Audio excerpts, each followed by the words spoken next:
Hello guys, अस्सलाम वालेकुम with my YouTube channel and other video. हमने बायोलॉजी की बहुत सी चीज़ें जो थी वो पहले कवर की हैं। तो आज हमारा जो नया टॉपिक है वो है सेल एंड टिश्यूज़। आज हम इस चैप्टर को इस टॉपिक को स्टार्ट करेंगे। तो let's start with the today's topic. जैसे कि आप देख सकते हैं, इस the title cells and tissues. पहले हम इसकी जो है वो बेसिक डेफिनेशन पढ़ लेते हैं। Recalling, all organisms are composed of cells, which are some are composed of a single cell and some like us are composed of many cells. हमें पता है सेल जो होता है वो बेसिक यूनिट ऑफ लाइफ होता है जिससे हम मिलके बने हैं। वो जो हमारा स्ट्रक्चर है उसका जो बेसिक चीज़ जहाँ से वो स्टार्ट हुआ था वो सेल से स्टार्ट हुआ था। तो जो सिंपल ऑर्गेनिजम्स है वो कुछ एक सेल से मिलके बने होते हैं और हम इंसान, जानवर, मल्टी सेलुलर, हम बहुत सारे सेल से मिलके बने हैं। पहला पैराग्राफ पढ़ लेते हैं। The wing of the butterfly is a thin sheet of cells, so it is the shiny layer of our eyes. The meat we eat is a composed of cells and it contents soon become part of our cells. इसमें सिर्फ simple के बताया गया है कि जो bird का wing होता है, थिन शीट जो होती है वो भी सेल से मिलके बनी होती है। जो मीट हम खाते हैं वो भी सेल से मिलके बना होता है। So it is not that much important. आगे जो हम टॉपिक स्टार्ट करेंगे वो है microscopy and the emergence of cell theory, कि किस तरह से हमने माइक्रोस्कोप बनाई, फिर हमारे पास हमने सेल पढ़ा, फिर सेल थ्योरी जो थी वो ओरिजिनेट हुई। So let's start. The use of microscope is known as microscopy. Microscopy कहते हैं माइक्रोस्कोप के यूज़ करने को। The first microscope was developed by this person in Holland in 1595. It was a simple tube with lens at each end and its magnification ranged from 3x to 9x. Zacharias जो था इसने first microscope बनाया था, compound microscope, the simplest one, जो कि एक tube थी जिसके आगे लेंस लगा हुआ था। उसकी मैग्नीफाइंग पावर मतलब वो कितना बड़ा करके दिखा सकता था, उसकी रेंज थी 3x to 9x. Two important terms are used in microscopy: magnification and resolving power. ये दो मेन चीज़ें होती हैं माइक्रोस्कोप में जो हम इसको स्टडी करेंगे, magnification and resolving power. And what is magnification? Is the increase in the apparent size of an object and it is an important factor in microscopy. Magnify मतलब बड़ा करके दिखाना, कि वो एक ऑब्जेक्ट को कितना बड़ा साइज़ में करके दिखा सकता है। रिजॉल्विंग पावर और resolution is the measure of clarity of an image. जब हम फ़ोन देखते हैं तो हम कैमरा लेते हैं, उनकी रेजोल्यूशन देखते हैं, राइट, लाइक दिस। हमारे पास जो माइक्रोस्कोप होता है उसकी रेजोल्यूशन देखी जाती है कि चीज़ को कितना क्लियर करके दिखा सकता है, हमें कितनी क्लैरिटी दे सकता है इमेज के अंदर।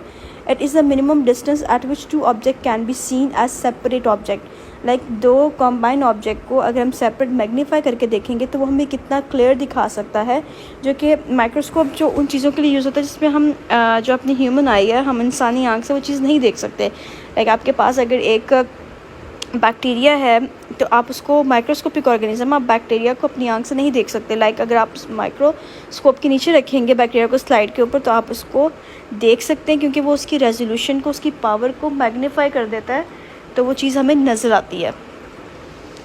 एंड देन दो हमारे पास माइक्रोस्कोप थे, light microscopy and electron microscopy. Light simpler, electron microscopy is some kind of complex microscope. अब लाइट माइक्रोस्कोप क्या था? A light microscope works by passing visible light through a specimen object आपने रखा, उसके अंदर से विजिबल लाइट पास होगी तो आपको जो थी वो दो लेंस पे जाएगी, तो आपको वो जो आपका जो भी टेस्टिंग ऑब्जेक्ट है वो आपको नज़र आएगा। One lens produced an enlarged image of the specimen and second lens magnified the image and project into viewer's eyes on a photographic film. इसमें मेन दो लेंस होते हैं। लाइट बेसिक चीज़ होती है, जब लाइट एक लेंस के ऊपर पड़ती है तो वो उस लाइट जो दूसरे लेंस के ऊपर वो आपको जो रेजोल्यूशन, जो मैग्नीफाइंग पावर होती है उसको बढ़ा के आपको इमेज दिखाता है। नीचे उन्होंने दिखाई हुई है photograph taken through a microscope is called a micrograph. Micrograph जो आप माइक्रोस्कोप से जो भी पिक्चर लेते हो उसको हम माइक्रोग्राफ कहते हैं। ये देखें, ये लाइट माइक्रोस्कोप है। ये सिंपल से कॉम्प्लेक्स की तरफ जो हम अपनी लेबॉर्ट्रीज में यूज़ करते हैं, that is a complex one. ठीक है, ये पहले इस तरह से था, सिंपल ट्यूब थी, दो लेंस थे, देन वो थोड़ा सा एडवांस हुआ, फिर आगे ये सबसे नीचे आपको लेंस लिखा नज़र आ रहा होगा, ये लाइट को जो है फोकस करने के लिए यूज़ होता है। अभी लाइट माइक्रोस्कोप से ये देखेंगे उन्होंने दो व्यूज़ दिखाए हुए हैं, एक ये है अमेबा, ठीक है, और ये है एलजी। इन्होंने ये दो चीज़ें दिखाई हुई हैं कि ये हमने लाइट माइक्रोस्कोप से इन दो चीज़ों को स्टडी किया था, ये इनकी इमेजेस नज़र आई थी हमें। A light microscope can magnify object up to 1500 times without causing blurriness. Its magnification is 1500x. जो लाइट माइक्रोस्कोप है ये आपके किसी भी चीज़ को जो आप देखते हैं उसको 500x मतलब इतने गुना ज़्यादा बड़ा करके बगैर किसी ब्लरनेस के दिखा सकता है। और इसकी रेजोल्यूशन पावर क्लैरिटी लेवल जो है वो 0.2 माइक्रोमीटर है। In other words, a light microscope cannot distinguish smaller object than 0.2 micrometer. 0.2 micrometer से जो माइक्रो ऑब्जेक्ट जो छोटा जानदार होगा वो ये नहीं दिखा सकता, ठीक है। इसकी एक स्पेसिफिक रेंज है जिस पे आप काम कर सकते हो। तो उस चीज़ को नल करने के लिए, उस चीज़ को ओवरकम करने के लिए कि हमारी स्टडीज़ जो हिंडर हो रही थी, हमने एक नया माइक्रोस्कोप बनाया, दैट इज़ इलेक्ट्रॉन माइक्रोस्कोप। ये most advanced form of microscope है। इलेक्ट्रॉन माइक्रोस्कोप में क्या होता है कि जो ऑब्जेक्ट और लेंस होते हैं वो वैक्यूम चैम्बर में होते हैं, उसके ऊपर इलेक्ट्रॉन स्मॉलेस्ट पार्टिकल जो है वो पास थ्रू, उसकी बीम पास थ्रू की जाती है, जिससे आपको ऑब्जेक्ट जो है वो स्क्रीन पर रिफ्लेक्ट होकर नज़र आता है। अब नीचे इलेक्ट्रॉन माइक्रोस्कोप की जो हायर रेजोल्यूशन पावर है वो लाइट माइक्रोस्कोप से बहुत ज़्यादा है। जिससे हमने पढ़ा था कि उसमें 0.2 माइक्रोमीटर थी, तो ये हमारे पास 0.2 नैनो मीन्स स्मॉलेस्ट को भी ये स्टडी कर सकता है। It is 1000-fold improvement. ये 1000 टाइम्स इम्प्रूवमेंट थी लाइट माइक्रोस्कोप के ऊपर कि ये ऑब्जेक्ट को